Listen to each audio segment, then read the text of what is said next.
Zombies. If you've played D&D, you have probably encountered these low CR creeps at some point in one of your adventures. But in the rules as written, zombies are really lacking in that they can't strike fear into the hearts of your players like they do in other media. TV shows like The Walking Dead, movies like World War Z, or video games like Dying Light, the sequel to which is out this week. So, I've decided to take some inspiration from this week's release, Dying Light 2, to try and give zombies in Dungeons & Dragons 5th edition a little bit of a makeover. I'm Sam, and welcome to the first episode of Dungeon Brews.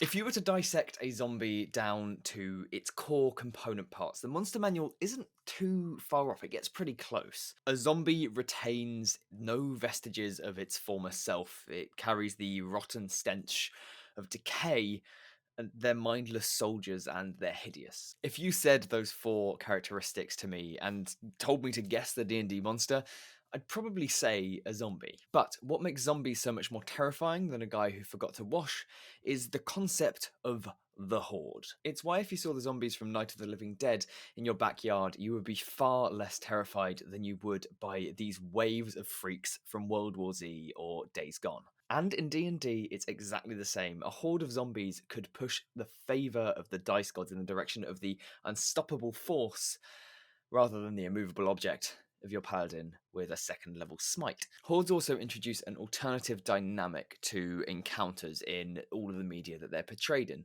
Rather than a fight between two individuals, like a superhero movie, as soon as you introduce larger numbers of creatures, you can start instigating obstacles. So, for example, in Dying Light at lower levels, you spend most of your time trying to avoid the obstacles generated by hordes by parkouring over the rooftops, rather than trying to mow them down with a weapon you created from 3 twigs, a lock of your grandmother's hair, and a handful of wishes. So, how do we take the feeling of coming up against a horde in Dying Light and condense it down into some words on paper? The easiest thing to do is, as with all homebrew, break down a horde of zombies into its key characteristics. The first of those is a disregard for component parts.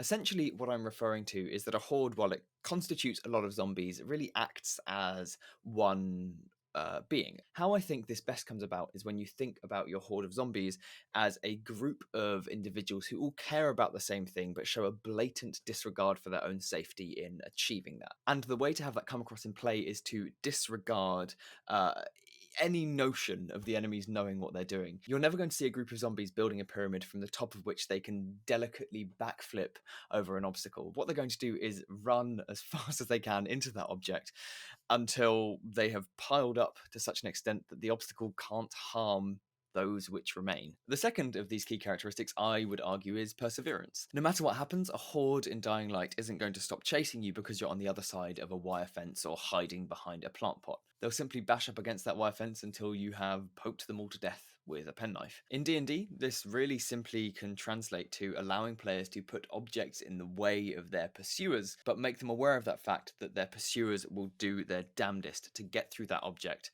or at the very least, die trying. And the final characteristic really pieces these things together, and that's that without advantage, area of effect spells, superior weaponry, or some kind of strategic positional advantage, death is inevitable if a horde of zombies is encountered. No matter how confident a character might be, if they don't have a high-level fireball, it's unlikely that they'll be able to deal with 1,000 creatures bearing down on them. In essence, as I said earlier, we're not trying to create an enemy to fight in an encounter. We're trying to create an obstacle, a horrific encounter for which the solution is to navigate past it rather than prevail over it. So, for a horde, we can take these characteristics that it operates as one unit and will sacrifice parts of itself to succeed in the pursuit of a shared goal, that it's entirely single-minded and that it can't be beaten through conventional combat except through exceptional means, to produce a really simple but engaging encounter that you can use in your D&D session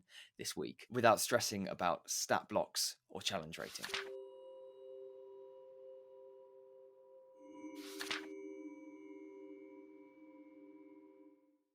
Your party creeps their way down into the sewers. The minimal light piercing through the brickwork scantily plays on the surface of the sewer canal to their right. As they continue to press forwards, they begin to notice small ripples appearing on the surface of the watercourse, a figment of their imagination, or a telling tale of what is yet to come. After a while, the echoes of their footsteps sound as though they're reflecting more aggressively off the walls of the sewerway. Finally, the armor-clad paladin feels a cold grasp on the heel of their boot and turns to strike at whatever holds onto it. A decaying claw falls off into the water before shadows start to rise to its surface. The putrid husks of the undead start to drag themselves onto the walkway as the party ready themselves to fight back. Yet, the dead keep on climbing until they are innumerable. As the group realizes there is no choice but to run, they begin firing off bolts wildly at the wave of undead behind them, which simply stumbles over the corpses of the horde, with no regard for their own well-being or longevity. The group finally comes to the door at the end of the walkway and frantically attempts to break their way through it. As the locking mechanism breaks open, they yank the door away from the wall and seal it behind them as hard and firm as they can. But before they can breathe, they can hear the creatures slamming into the door, which slowly starts to splinter.